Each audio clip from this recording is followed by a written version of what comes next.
So we are going to start the last section regarding brand enforcement strategies. So I'm going to share my presentation.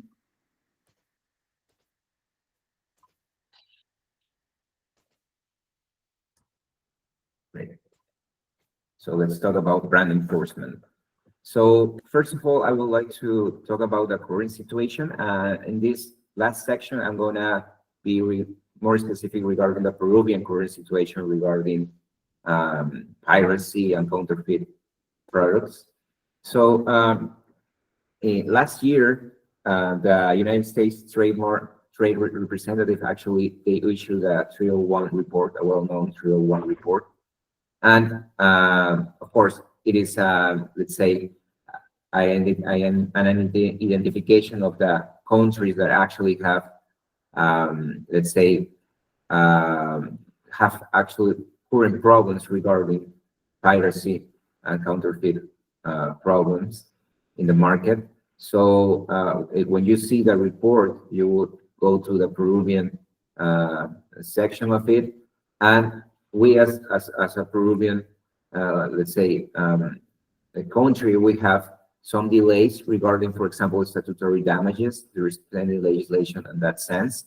So we have these statutory damages delayed for the last perhaps 15 years. So we have, let's say, a trade agreement with the United States that actually compel us to have statutory damages, but till now, 2025, we don't have that. So it's a pending issue that perhaps at one point we should solve. And again, in this report, there is a notorious market for counterfeiting and piracy products, and sadly, we as a Peruvian market for counterfeit products, we are one of the, let's say, one of the huge markets internationally for counterfeit products. For example, Gamarra Emporium is actually situated in Lima. It's a big market which is comprised with a lot of vendors, and these vendors, they sell a lot of products which are, of course, counterfeit products. And Polvos Azules in Lima, which is also, when I talk about Lima, it's regarding the capital of Peru. And these two main markets, of course, they move a lot of products that are counterfeited. And the Alianza Latinoamérica Anticontrabando, they issue also a report in 2024 stating that counterfeiting, piracy product smuggling represent an annual loss of $2 billion for the Peruvian state, $2 billion.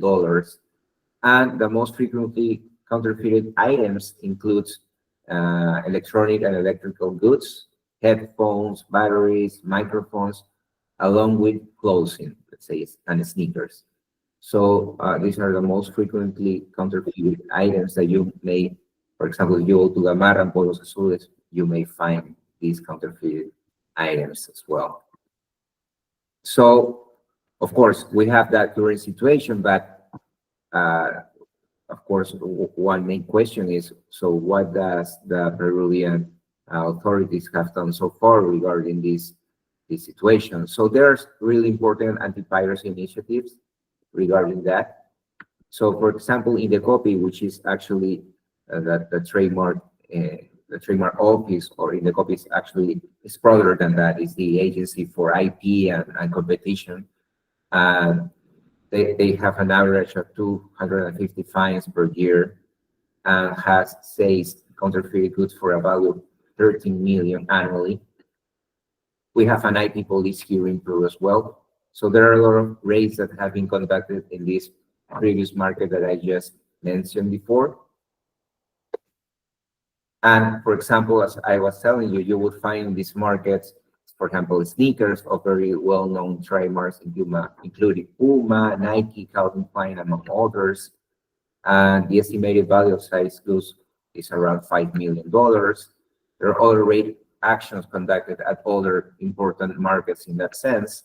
And you will also find, let's say, recognized brands, as, for example, Lacoste, Hugo Boss, which are fashion brands, among others.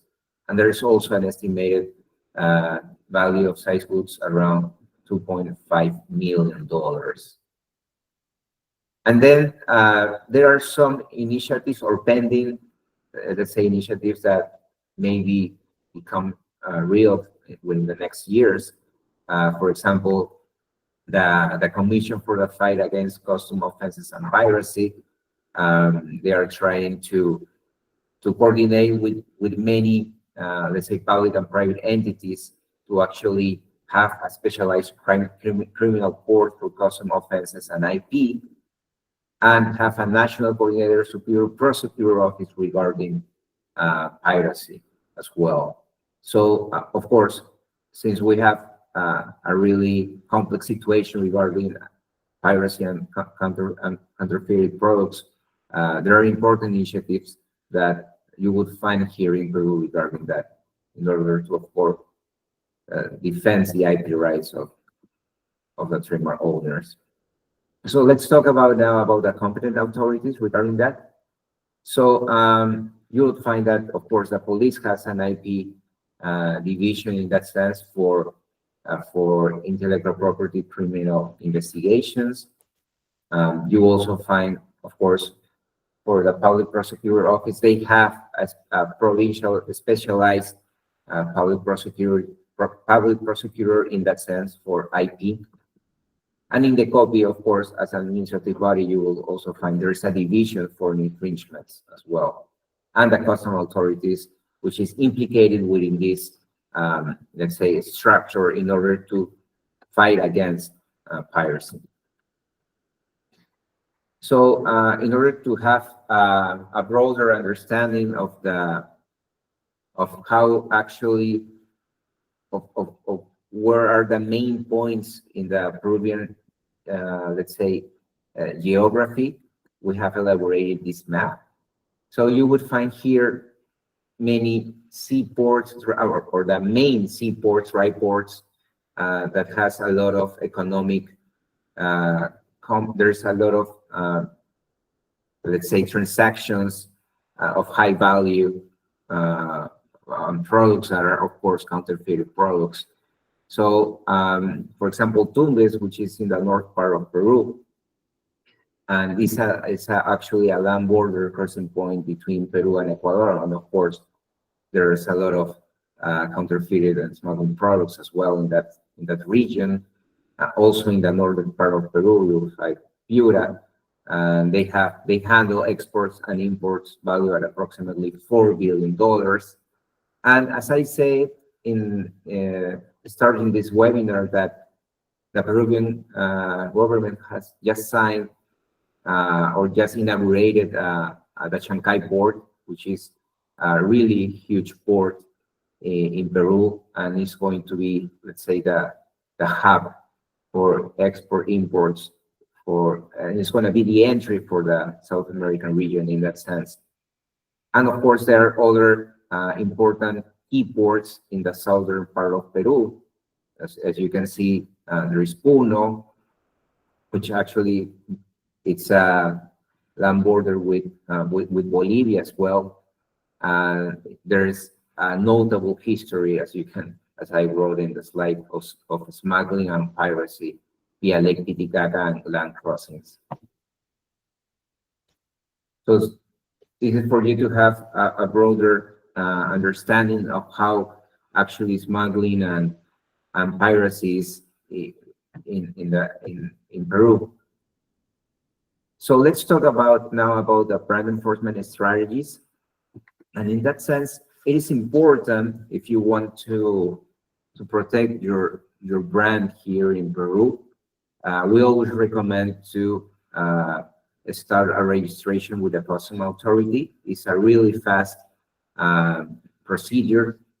You will have to, of course, identify your registered trademark here in Peru, and of course, you will need to first register the trademark. Of course, we are presuming that you already have an IP right here in Peru already granted. So first of all, we can do the registration with the customs authority, and then at the same time, of course, we can also do market research. And market research is really important as part of these preliminary actions, because once we start doing some market research in order to identify some sensible points regarding smuggling and counterfeited products, of course, that's the main idea in order to start a market research is to identify if there is some infringement there, but at the same time is to have knowledge of the details of the crime.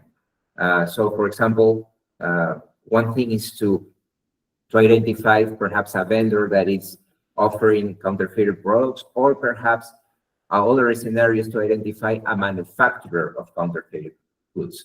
So in the second scenario, if we file a criminal or administrative complaint regarding a manufacturer of counterfeited goods, of course, we would expect that the administrative authority or the judiciary at some point may bring a strong enforcement regarding your IP rights, which is different when you just find one single vendor in the market.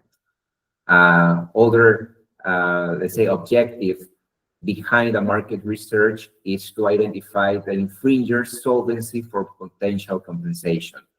We're going to talk in the next slide that in this sense, of course, we're starting these criminal complaints or administrative complaints in order to enforce your rights, but at the same time, we're going to engage negotiations.